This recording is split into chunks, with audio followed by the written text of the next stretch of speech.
¿Qué tal, muchachos? ¿Cómo están? Buenas tardes. ¿Qué tal? ¿Qué tal? Espero que todos bien. ¿Sí? ¿Me escuchan? Hola, hola.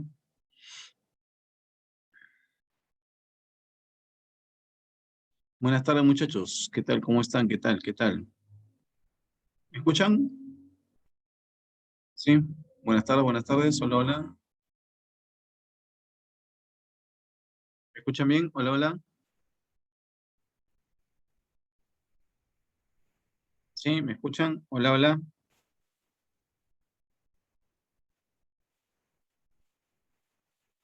Sí, se le escucha, profesor. Ah, ya, acá. ¿Qué tal, Miguel? ¿Cómo están? ¿Qué tal? ¿Qué tal?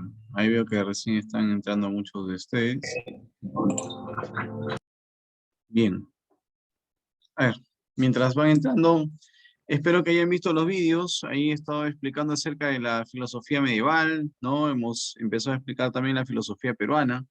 Ya, vean los vídeos que están colgados. También les he subido el material de todo lo que habíamos avanzado, ¿no? Ahí ustedes verán un material bastante interesante, donde está prácticamente la mitad del curso de filosofía, ¿no? Eh, Está lo que es introducción, filosofía antigua, periodo cosmológico, periodo antropológico. Está el periodo sistemático, filosofía helenístico romana, ¿no? Está filosofía medieval, ¿no? Filosofía moderna, filosofía contemporánea, todo ese es prácticamente todo el curso, ¿no? ¿Ya? Ahí está en su plataforma, ¿ya? Aprovechenlo, si ustedes quieren saber más, ahí hay algunas lecturas también más, ¿no? Es como un librito, ¿ya? Para que ustedes lo puedan aprovechar, ¿ya? Les sea de mayor utilidad. Bien, mientras terminan de acoplarse, voy acomodando pues la pizarrita, ¿ya? Que es donde vamos a trabajar. Vayan recordando vean los vídeos, y ahí les he explicado lo que es época medieval, filosofía medieval, he explicado ahí patrística, escolástica, filosofía peruana, he explicado ahí la parte de la filosofía incaica, ¿no? La mitología incaica. Les voy a completar con un vídeo de lo que es el mito de Pachamama y Pachacámac, ¿no? ¿Ya? Eh, a ver, te voy contando, ¿no? En, en la época incaica, los incas pues creían de que el mundo era limitado, ¿no? Si habrás visto los vídeos, sabrás de lo que te estoy hablando, pero si es que no, préstame atención a lo que estoy contando, ¿no? Eh, los incas creían de que el mundo era limitado, era finito, era determinado, ¿no? De que tenía tres zonas, ¿no? Esas tres zonas eran el Hanan Pacha, que era el lugar donde supuestamente habitaban los dioses, ¿no? Y los astros, ¿no? El sol, ¿no? La luna, todo ello. Estaba el Kai Pacha, o zona intermedia, donde habitaban los humanos, ¿no? Y los animales, ¿no? Y el Utjupacha, ¿no? Que era la zona de los muertos y los gérmenes, ¿no? ¿Ya? Vean el vídeo, ¿no? Vean el vídeo, vean los vídeos en general para que ustedes puedan entender, ¿ya? Y te voy a dejar otro vídeo donde te cuente, pues, todo lo que es el mito de Pachamama y Pachacama. Ya te lo empezó a explicar ahí, ¿no? Ya te lo empezó a explicar, ¿no? Ya como que te he dejado ahí ¿no? Para que tú tengas esa curiosidad, ¿no? Y ya en otro vídeo te lo voy a contar holísticamente. Ya, bueno, entonces salíamos, pues, hemos visto en los vídeos la filosofía medieval, ¿no? Y la filosofía medieval, en general, la Edad Media se caracteriza por qué. A ver, en su historia universal, a ver, ¿por qué se caracteriza la Edad Media? ¿Predomina el cristianismo? Ya, muy bien, ya, pero en una sola palabra, ¿cómo se llama eso? Ya, está bien, el cristianismo fue algo muy, muy notorio. No era muy Conocimiento jerárquico. científico. Muy bien, Estela Tobar me escribe ahí, Dios era el centro de todo. Claro, así es, Dios era el centro de todo, ¿no? O sea, ¿a eso cómo se llama? Se llama el Teocentrismo. teocentrismo, claro. ¿Y la institución más importante cuál fue en la Edad Media? La Iglesia Católica. La Iglesia Católica, ¿no es cierto? La Iglesia Católica quería que el conocimiento crezca o se estanque. Se estanque. Quería que el conocimiento se estanque. ¿Y para qué? ¿Por qué le interesaba a la iglesia que el conocimiento se estanque? Que la gente sea lo más ignorante posible, Para así poder dominarlo. para que se le haga mucho más fácil dominarlo, ¿no? Es mucho más fácil de dominar un pueblo ignorante. Entonces, la iglesia quería que la gente sea lo más ignorante posible, ¿no? Para que de esa manera se les haga mucho más fácil controlar al pueblo, ¿no? Esa era la idea, ¿no? Ahora, eh, el conocimiento se estancó, pues acá, ¿no? El conocimiento se estancó acá en la Edad Media, ¿no? La Edad Media se caracteriza por el estancamiento del conocimiento, ¿no? Lo que se conoce como el oscurantismo científico, ¿no? El estancamiento de las ciencias, ¿no? Las ciencias se estancaron, la gente era ignorante, y eso le convenía a la iglesia, ¿no? Para de esa manera, pues, poder controlar la mente de las personas y seguir incrementando su poder, ¿no? La iglesia fue muy abusiva en la Edad Media, ¿no? Y siempre estuvo al lado del poder, siempre estuvo al lado del poder. Bueno, el hombre va a salir de esta trágica Edad Media, va a salir de este dominio de la iglesia va a empezar digamos, pues a caer, a debilitarse, ¿no?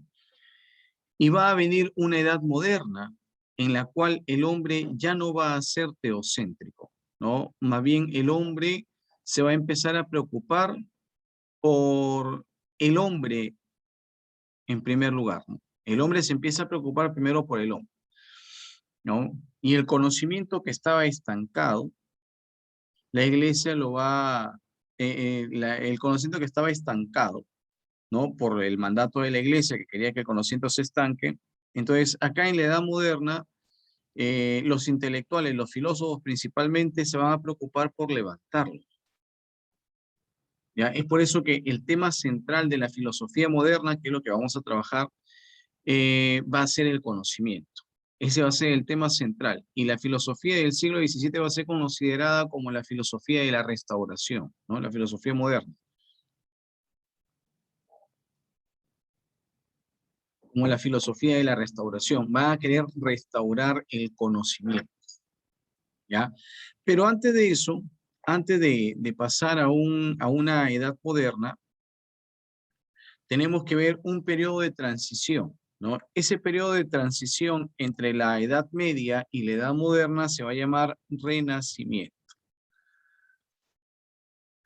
Ahí te lo estoy escribiendo, ¿no? El Renacimiento, ¿ya? Acá en este Renacimiento van a aparecer filósofos como, por ejemplo, Tomás Moro, ¿no? Tomás Moro, que tiene una obra importante que se llama La Utopía.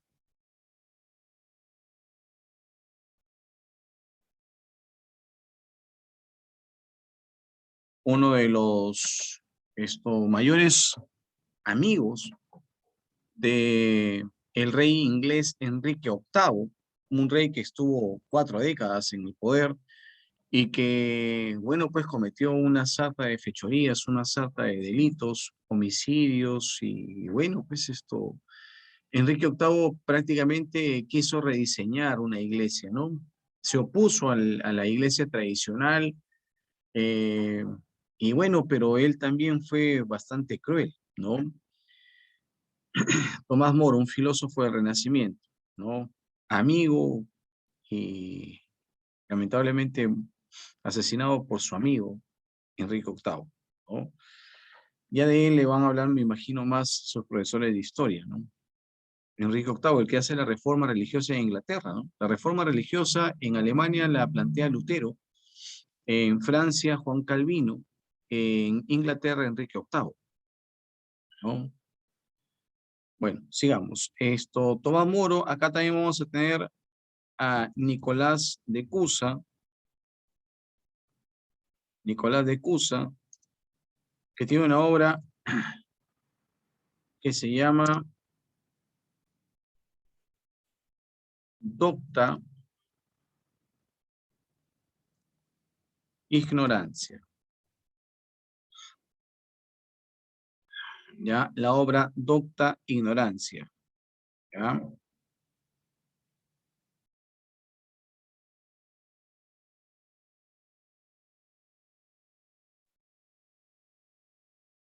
Según algunos, la filosofía moderna se inicia con la publicación de la obra Docta Ignorancia, ¿no?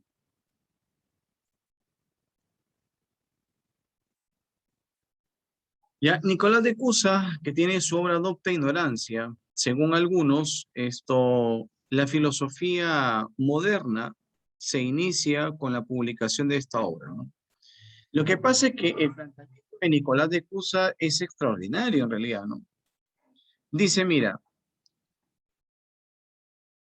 una persona de repente puede ignorar, ¿no? Ya no sabe algunas cosas. Pero hay gente que sabe qué es lo que no sabe. Entonces, esa gente que sabe qué es lo que no sabe ya no es cualquier ignorante. Ese es un docto ignorante. O sea, ya no es cualquier ignorante. Hay gente pues que no sabe, ¿no? Ignorante, ¿no? Pero hay gente que sabe qué es lo que no sabe. Entonces, ese ya no es cualquier ignorante, ese es un docto ignorante.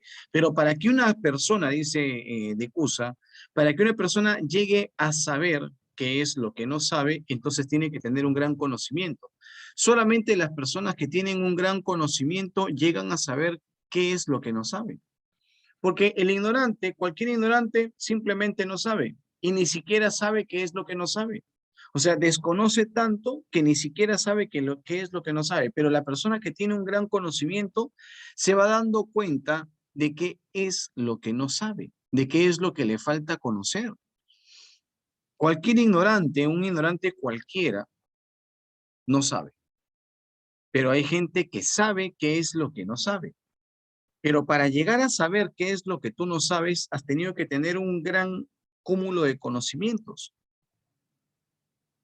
Solamente aquellas personas que han alcanzado un alto nivel en el conocimiento se llegan a dar cuenta, se llegan a saber qué es lo que no saben, ¿no? Ese ya no es cualquier ignorante, ese es un docto ignorante, ¿no? Por primera vez se habla de un planteamiento del conocimiento, digamos, en un alto nivel, ¿no? ¿Te das cuenta? Nicolás de Cusa.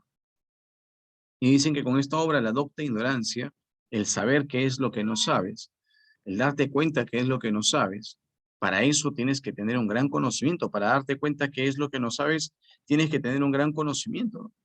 Esa es la docta ignorancia, ¿no? La docta ignorancia, ¿ya? De Nicolás de Cusa.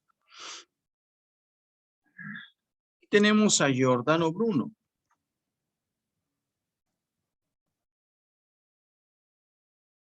Que es considerado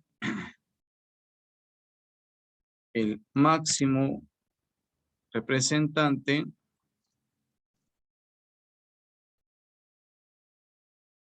de la filosofía del Renacimiento. ¿Ya? El máximo representante de la filosofía del Renacimiento. ¿Ya?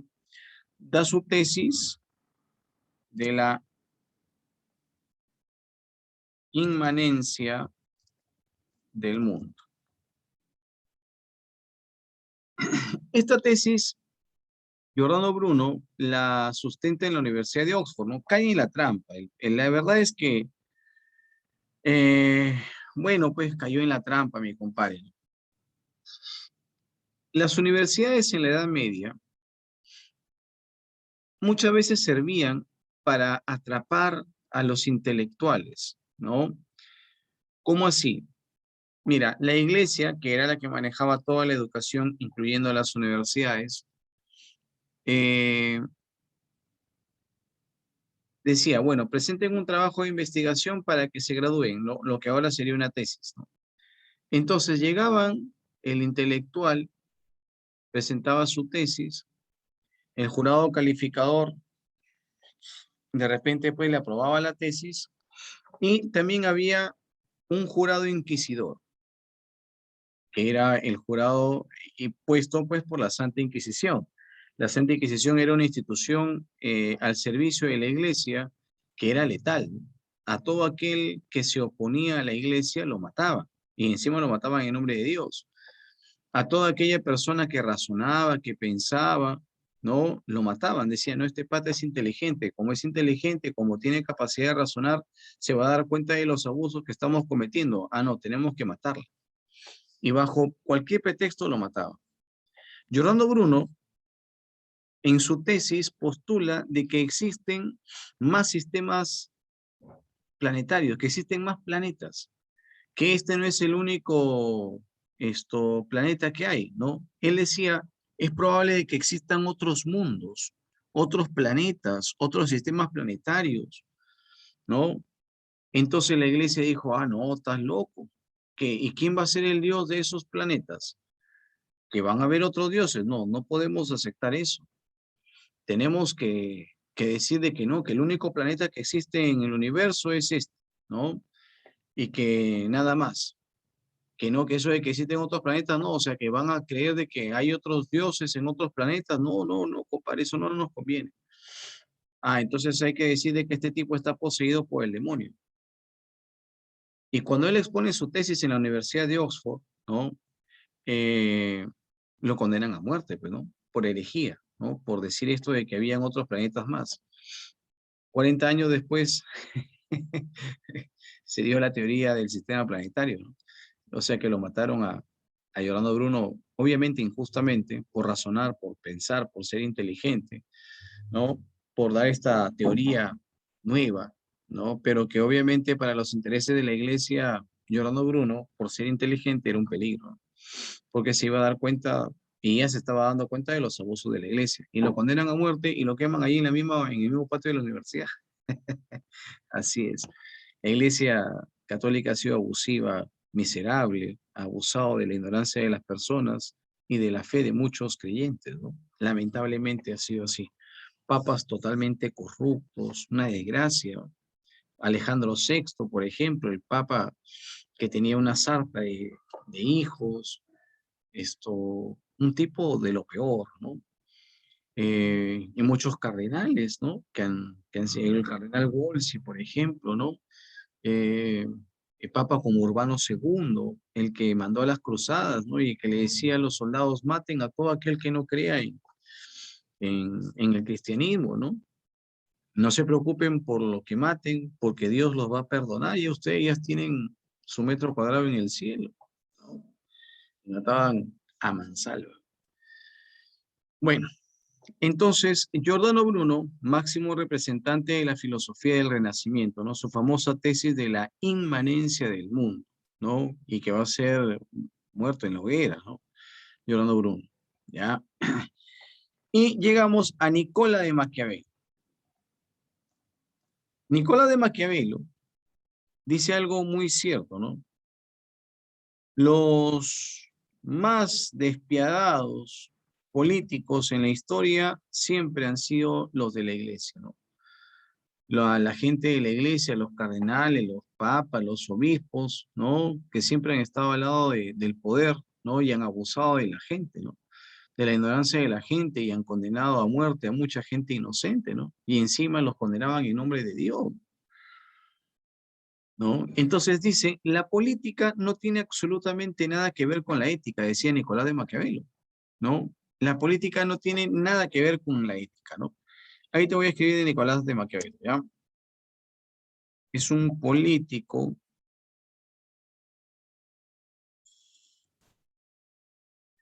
¿ya? Político, filósofo, literato, ¿ya? italiano. Máximo exponente de la filosofía política. Asegura que la política es la actividad humana, social, cuya finalidad es la obtención del poder.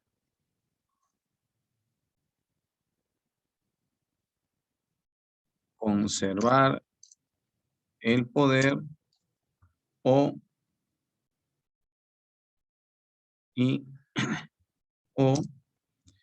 influir en el poder, ¿no? Eso dice Nicola de Maquiavelo, ¿no? Que la política es la actividad humana, social, ¿no? Cuya finalidad es obtener el poder. O sea, en esta vida, el que se mete en política es porque quiere poder. No, que sabes que yo me voy a meter a la política porque sabes que yo quiero ayudar a los pobres. Ay, no se hacen los fanfarrón, ¿no? ¿Qué vas a querer ayudar? Oye, tú entras a política porque quieres tener poder, porque quieres tomar decisiones, ¿no? Quieres que se haga lo que tú propones, ¿no? Eso de que no, que yo quiero entrar a la política para ayudar a los más pobres, ¿no? Para mejorar. No, ¿sabes qué? El que entra en política en este mundo, dice Maquiavelo, es porque quiere poder. Así de sencillo. Es porque quiere poder. Y si es que ya lo tiene, lo quiere conservar. Como la iglesia en la Edad Media, ¿no? Tenía el poder y quería conservarlo como sea, incluso matando a la gente en nombre de Dios. Como sea. Y si es que no tienes el poder, bueno, aunque sea influir en el poder. Como por ejemplo los fujimoristas, ¿no? No tienen el poder, pero quieren aunque sea influir, fastidiar a como dé lugar. Que no, que les interesa que la democracia, el pueblo les interesa la suya. Así de sencillo. Eso es lo que dice Maquiavelo. En esta vida, el que entra en política es porque quiere poder. Así de sencillo. La política es una actividad humana cuya finalidad es obtener el poder. Y si es que ya lo tienes, conservar el poder. Y si es que no lo tienes, aunque sea influir en el poder. Que vengan los políticos a decirme que no, que yo quiero entrar en la política porque quiero mejorar la cosa, porque quiero ayudar a los pobres, porque no, ahí eso es floro, dice. Que entra en la política quiere poder, así de sencillo, dice. Así de sencillo. ¿Ya? Eso es lo que dice Nicola de Maquiavelo, ¿no? Su obra más relevante fue El Príncipe. Esa es su obra más relevante, ¿no? El Príncipe. Donde da su famosa frase, ¿no? Su famosa expresión. Se ha hecho muy famoso, ¿no? En la que dice, el fin justifica los medios, ¿no? El fin justifica los medios. Mira, la finalidad, ¿no? La finalidad de la política, ¿no? Es la obtención del poder. Y no importa qué es lo que hagas con tal de que logres el poder. Así de sencillo, ¿no? No importa qué es lo que tú hagas con tal de que logres el poder. Y si para lograr el poder pues tienes que matar, pues mata, ¿no? Si para alcanzar el poder tienes que mentirle al pueblo, pues miéntele. Si para que alcances el poder tienes que despejar del camino a tus adversarios, pues hazlo. No importa cómo llegues al poder, lo que importa es que llegues al poder. El fin justifica los medios. Si para llegar al poder pues tienes que decirle a todo el mundo que es terrorista, pues dile que es terrorista. Si para que al menos puedas influir en el poder tienes que decirle que hubo fraude en las elecciones, pues dilo. No importa si sea mentira, así no tengas ninguna prueba, dilo. O sea, No importa cómo tú obtengas el poder o influyas en el poder o conserves ese poder. El fin justifica los medios. La política no tiene absolutamente nada que ver con la ética, dice. El fin de la política no es la ética, no es que beneficiar la ayuda social, no, no, no. El fin de la política es obtener el poder. Y decía Maquiavelo, ¿no? Cuando él asesoraba a los políticos de la época, le decía, no, mira, ¿sabes qué? Si tú tienes, pues, gente, ¿no? Si tú tienes gente que va a querer gobernar, pues, y si la gente ama al gobernante, bacán. Pero si en algún momento el gobernante tiene que tomar decisiones que van a hacer de que el pueblo más bien le tenga cólera, entre que te amen o que te odien, decía Maquiavelo, prefiere que te odien. Porque si la gente te odia, te va a tener respeto y no se te va a querer subir a la cabeza. Pero si la gente te ama, ¿no? Y tú eres recontra bacán, recontra chévere, va a haber gente que se te quiera subir a la cabeza y vas a perder el principio de autoridad y no vas a gobernar correctamente. Eso es lo que decía mi compadre Nicola de Maquiavelo.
Ya, entonces queda claro lo del renacimiento, muchachos.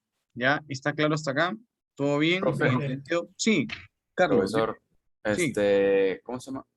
¿Y cómo perdió el poder la iglesia en la Edad Media?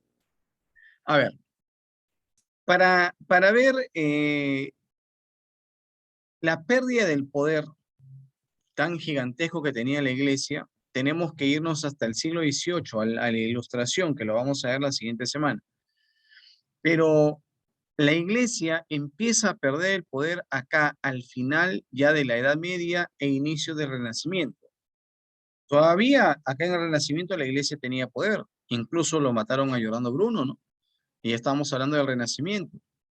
Incluso los pintores del Renacimiento pintaban con motivos religiosos.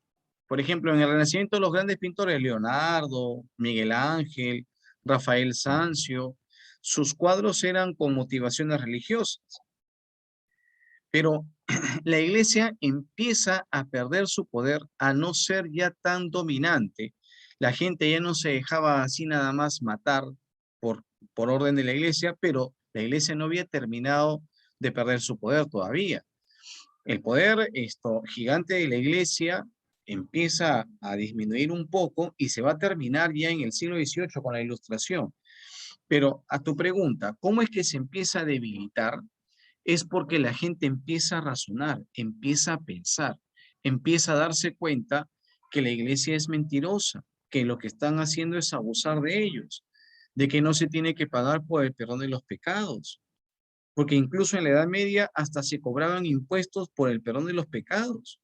de que lo que la iglesia estaba haciendo era abusar de la gente, de que el conocimiento no era dado por Dios, que si tú no creas en Jehová, igual ibas a razonar, ibas a pensar. Hay gente que no cree en Jehová e igual adquiere conocimientos, ingresa en la universidad, es profesional, tiene éxito, le va bien.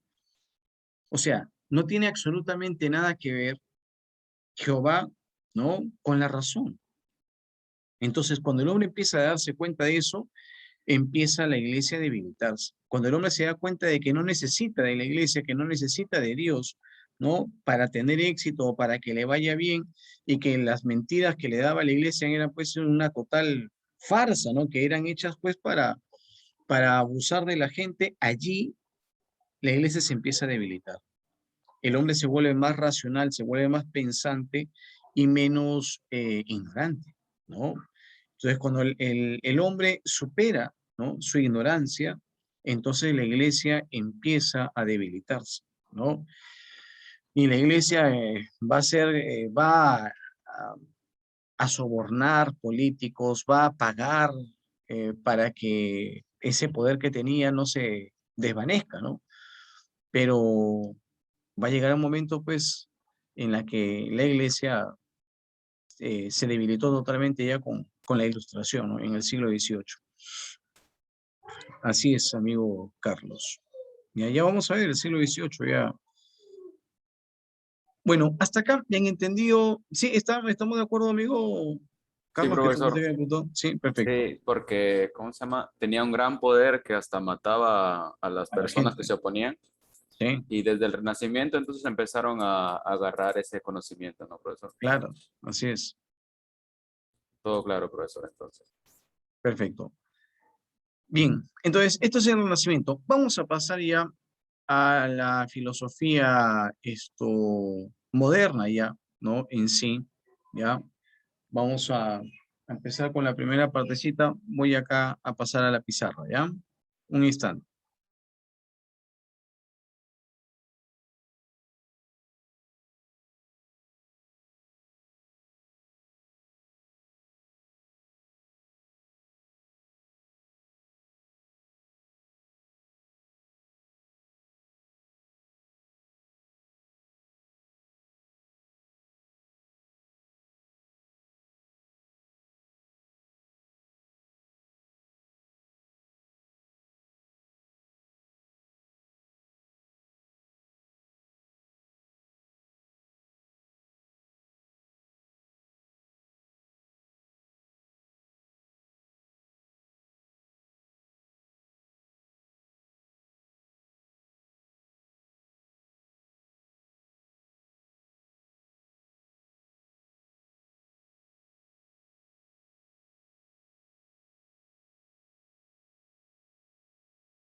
Ya, mira.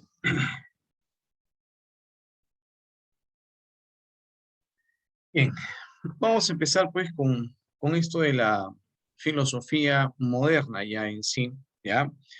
Entonces, el tema central, ahí te voy a agregar, ¿no? El tema central, voy a poner ahí, filosofía moderna, ¿ya?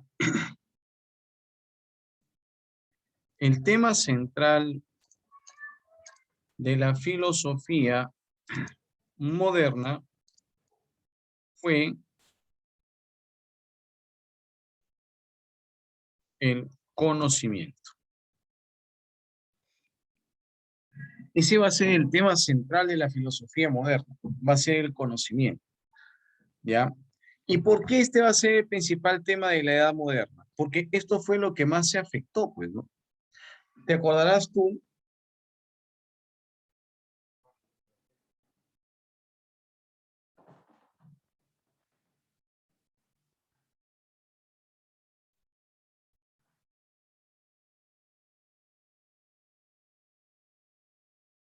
Ya estamos.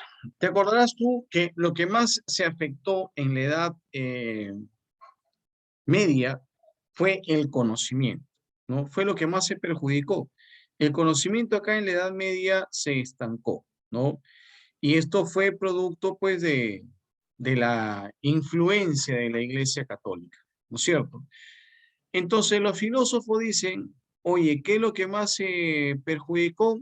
Ah, el conocimiento. Entonces, por ahí tenemos que empezar, ¿no? Eso es lo que tenemos que empezar a trabajar, ¿no? El conocimiento, ¿no? Eso ha sido lo que más se ha perjudicado, entonces por ahí tenemos que empezar a chambear, ¿no?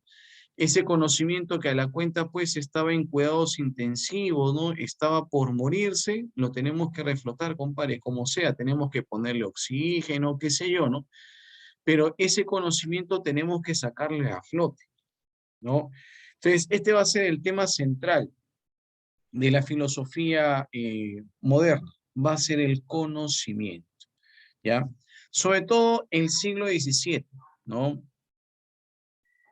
Ahí te voy a poner el siglo XVII fue el siglo más importante para el conocimiento, ¿sí? Va a ser en esta edad moderna, en este siglo XVII se va a dar la filosofía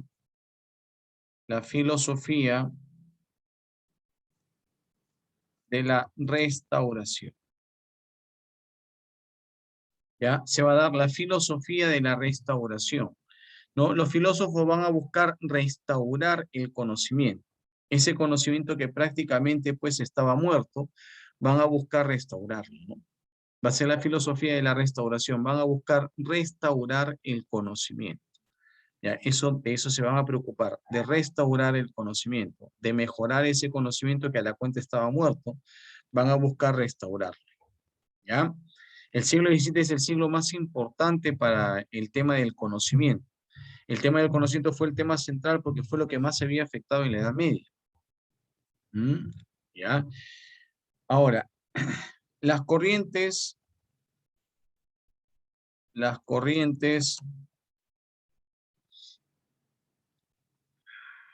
filosóficas más importantes de la Edad Moderna fueron el racionalismo y empirismo. Esas van a ser las corrientes filosóficas más importantes de la Edad Moderna. Van a ser el racionalismo y el empirismo, ¿ya? Van a ser las dos principales corrientes filosóficas de la Edad Moderna. Y estas dos corrientes filosóficas tratan acerca del conocimiento.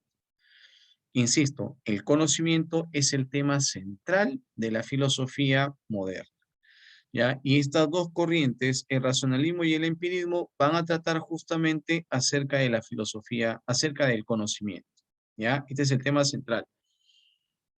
Los filósofos más importantes, los filósofos más importantes de la filosofía de la restauración fueron Descartes, ¿sí? ¿Me hablan?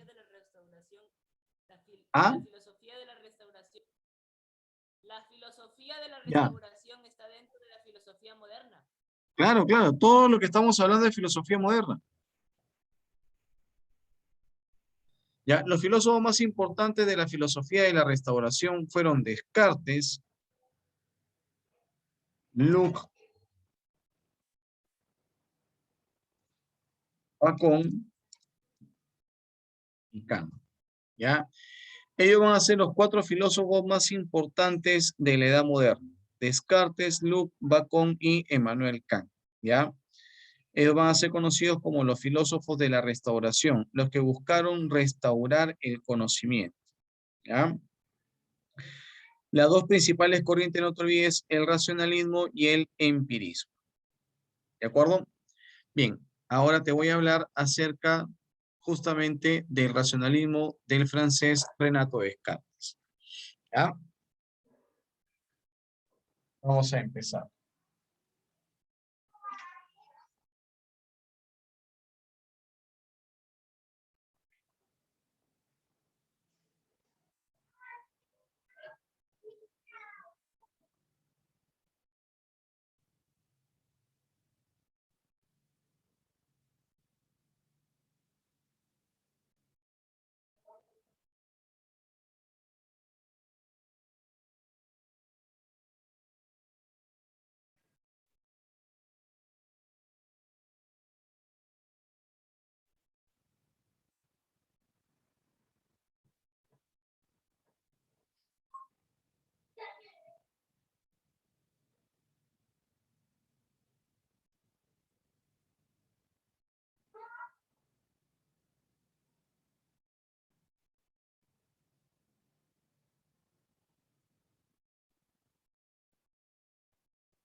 Profesor, una pregunta. Sí, dime. Profesor, a todos los renacentistas se llamarían, ¿no? Sí. ¿A todos los renacentistas los mataron o porque se oponían generalmente a la Iglesia Católica, que A tenía un muchos de poder? ellos, a muchos de ellos sí, pues, ¿no? A muchos de ellos sí. Pero hubieron renacentistas como Maquiavelo, por ejemplo, que estuvieron más bien al lado de la iglesia, al lado del poder, ¿no? Ellos aconsejaban cómo conservar el poder. Y le decían, mire, tienen que hacer lo mismo que hacen los sacerdotes, tienen que hacer lo mismo que hacen los cardenales. A esa gente no le interesa matar a la población en nombre de Dios. Ellos saben perfectamente de que Dios no existe, que al menos el Dios en el que ellos profesan no existe, porque no le tienen ni el más mínimo miedo. Matan a la gente, matan a la población en nombre de Dios y ellos saben perfectamente de que no van a ser castigados por eso. Hagan lo mismo que hacen los sacerdotes, hagan lo mismo que hacen los cardenales, amenacen a la gente de que se van a ir al infierno, de que los van a matar en nombre de Dios, y ellos saben perfectamente de que no le va a pasar absolutamente nada, que ese Dios del que están hablando es un Dios ficticio. Eso le decía Maquiavelo a los políticos a los que asesoraba. Guíense de cómo gobierna la iglesia. Guíense de lo maldita, de lo miserable, de lo desgraciada que es la iglesia. Hagan lo mismo que hacen ellos y van a ver cómo el poder los van a mantener siempre. Amenacen a la gente con que se van a ir a un infierno, con que tienen que hacer todo lo que ellos dicen y van a ver cómo van a conservar el poder. Eso fue lo que buscaba, ¿no? Eh, conservar el poder siempre, ¿no? Entonces, acá eh, vamos a ver el racionalismo, que es la principal corriente, que es una de las principales, no la otra es el empirismo, dice de que el origen del conocimiento está en la razón. ¿no? Eso es lo que dice el racionalismo, de que el origen del conocimiento está en la razón. Su tesis va a ser las ideas innatas. ¿Qué dice la tesis de las ideas innatas? La tesis de las ideas innatas dice de que la mente al nacer ya viene con ideas, de que nosotros ya nacemos con ideas. Acá tenemos a Descartes o Descartes, Pascal, ¿no? También acá está Leibniz. Pascal y Leibniz son conocidos matemáticos también, ¿no? Los racionalistas, la matemática es la ciencia por excelencia. Y todos los racionalistas fueron matemáticos. Además, Descartes, por ejemplo, aprendió matemáticas solo, sin que a él nadie le enseñe. Aprendió matemáticas al más alto nivel. Incluso se paseaba por las diversas universidades europeas. Descartes fue francés. Se paseaba por las diversas universidades europeas enseñando matemáticas. Y a él nadie le enseñó matemáticas. Y Descartes decía, ¿sabes qué es lo que pasa? Lo que pasa es que las personas ya nacemos con ideas. Por ejemplo, yo aprendí matemáticas de más alto nivel y sin que nadie me enseñe, decía Descartes, ¿por qué? Porque yo ya nací con ideas, ya nací predispuesto para la matemática. Así, por ejemplo, hay pintores que jamás les han enseñado a pintar y sin embargo hacen un cuadro hermoso. Y nadie les ha dicho cómo. ¿Es por qué? Porque nacen con ideas para la pintura. Es que dice, la mente al nacer ya viene con ideas. Nosotros ya nacemos con ideas. Por eso se llama su tesis de las ideas innatas, porque dice que la mente al nacer ya viene con ideas. Y Descartes decía, mírenme, yo he aprendido matemáticas solito. A mí nadie me ha enseñado matemáticas y he aprendido matemáticas al más alto nivel. Eso es lo que decía el francés Renato Descartes, ¿no? Que la mente ya viene con ideas, ¿no? Descartes. Mira, Descartes va a tener una obra muy famosa, muy conocida, que se llama El discurso del método. Ojo, no te olvides que Descartes es el que da la tesis de las ideas innatas. Ya, Descartes da la tesis de las ideas innatas. Y Descartes tiene su obra El discurso del método, en donde justamente nos va a dar su método, ¿no? ¿Cuál fue el método de Descartes? Su método fue la duda metódica.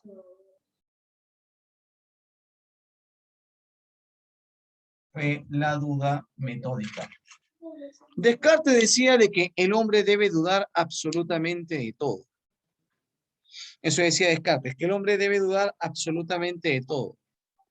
De lo único que no debe dudar es de que está dudando. Eso decía Descartes, ¿no? El hombre debe dudar absolutamente de todo. De lo único que no debe dudar es de que está dudando. Entonces le dijeron a Descartes, oye, si tú dices que el hombre debe dudar de todo, entonces tú dudas hasta de lo que dices. Y él dice, no, cuando yo dudo de lo que digo, pienso. Y luego existo, ¿no? Para el francés Renato Descartes, el dudar, ¿no? Ahí está su famosa frase, te la voy a poner acá. Su famosa frase es, pienso, luego existo.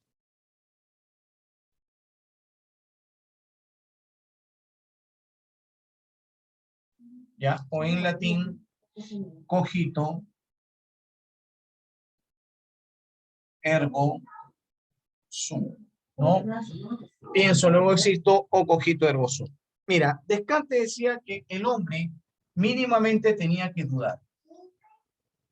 De todo, decía. El hombre tiene que dudar de todo. Ahora, este dudar, ¿no? Este dudar, ¿a qué te va a llevar? El dudar te va a llevar a pensar. ¿Y el pensar a qué te va a llevar? El pensar te va a llevar a existir. Es decir, para que el hombre exista, ¿qué ha tenido que hacer? Ha tenido que definitivamente pensar. La persona que no piensa, la persona que no razona, simplemente no existe. Es cualquier animal, cualquier cosa, pero no es un ser humano. Para que el hombre exista, tiene que pensar. Por eso dice, cogito ergo sum, pienso y luego existo, ¿no? Pienso y luego existo. Primero yo tengo que pensar, y una vez que yo ya pienso, yo ya puedo justificar mi actividad humana, ¿sí? Disculpe un instante. Ah, qué bonito, mijito. Ven. Ahí está, mijito, un ratito que quería salir, ¿ya? Ya, ahora sí, ya. Ya me. Anda con la agua, ¿ya? Vamos. Ya. Ya. Ya. Ahí está el otro, ya. Ahora sí, vamos a seguir, ¿ya? Ya, entonces, como le decía, ¿no? Para que el hombre exista, según Descartes, lo primero que tiene que hacer es pensar. ¿Ya? Eso es lo primero que tiene que hacer el hombre, pensar. Una persona que no piense no podría justificar su vida, decía. Descartes esto decía de que la persona definitivamente tenía que pensar. Por eso es que su movimiento se llama racionalismo. Por eso que incluso dice de que el origen del conocimiento está en la razón. ¿Te das cuenta? Todo lo conecta con la razón, por eso se llama racionalismo, con la capacidad pensante. Pero para pensar el hombre tiene que dudar. Persona que simplemente cree sin dudar, entonces no existe como ser humano, dice, ¿no? El dudar te lleva a pensar, el pensar te lleva a existir. Pienso, luego existo. O cogito, ergo sum. ¿De acuerdo? Para Descartes, y como te estaba contando, para todos los racionalistas, la matemática era la ciencia por excelencia, ¿no? Era la ciencia más importante de todas. Es más, Descartes decía, en la matemática yo puedo llegar a conocer sin necesidad de la experiencia, solamente razonando. Por ejemplo, no te dan todo un ejercicio, te dicen hallar X. Si para todo X que pertenece a los números naturales, ¿no? Y te dan todo un ejercicio grandototote, ¿no? Y te dicen A, -1, B, raíz de 3, C, un séptimo, D, 4. ¿No? Entonces tú dices, mira, ¿sabes qué? Te han dado todo el ejercicio, X pertenece a los naturales. Acá está todo el ejercicio, ¿no? 3, 4 renglones, ¿no? Para que a la final le salga uno. Entonces, ¿sabes qué? No, esta de acá no puede ser, acá tampoco, la única que puede ser es 4. Si pertenece a los naturales, la única que puede ser es 4. Y mira, has llegado a conocer sin necesidad de la experiencia, solamente utilizando la razón. ¿Cómo se llama este método en el cual desechas alternativas y te quedas con la correcta? Se llama el método de Descartes, ¿no es cierto? Porque justamente lo propuso Descartes. Yo puedo llegar a conocer sin necesidad de la experiencia, sin necesidad de la práctica, solamente utilizando la razón. ¿Estamos de acuerdo? ¿Sí? ¿Me estás entendiendo hasta ahí o no? ¿Sí? Sí, Por eso profesor. se llama el Sí, método profe. de Descartes. Porque Sí, las profesor. personas pueden llegar a conocer sin necesidad de la experiencia, solamente utilizando la razón. Se llama método de Descartes porque lo propuso Descartes. ¿Estamos de acuerdo? ¿Sí? Bien, eso es lo Sí, que dice profe. entonces el francés Renato Descartes. ¿Ya? Pues, vamos a poner ahí otra de sus obras. No. Otra de sus famosas obras es Meditaciones Metafísicas. No. Vete, papá. Papá. Papá. ¿Ya? Esa es otra de sus grandes obras, ¿no? Meditaciones Metafísicas. Y con esto, pues, hemos completado lo que tenemos que conocer con respecto a hasta acá de Renato Descartes, ¿no? Porque ya después lo vamos a volver a ver en el origen del conocimiento. ¿De acuerdo? Bien. Sí, profe. ¿Han entendido hasta acá, no, muchachones? ¿Sí? ¿Todo Sí, bien? profesor. Bueno, perfecto. Muchas gracias por su atención. Nos vemos la siguiente Profe. clase. Vean los vídeos, está sobre filosofía medieval, está sobre mitología incaica. Le voy a mandar otro vídeo donde les cuento el mito de Pachacama y Pachamama. Sí, alguien me consultaba algo.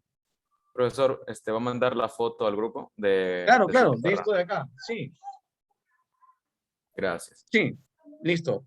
Y vean, yo ya les he dejado un material extenso de todo lo que es filosofía. Ahí está en su plataforma. Ya, revísenlo, chequen. Un gusto. Cuídense, que les vaya muy bien. Listo, profe. Cuídese. Hasta la Nos vemos. profesora. Hasta luego, nos vemos. Hasta luego, profesor. Hasta luego, hasta luego. Nos La vemos. próxima. Nos vemos.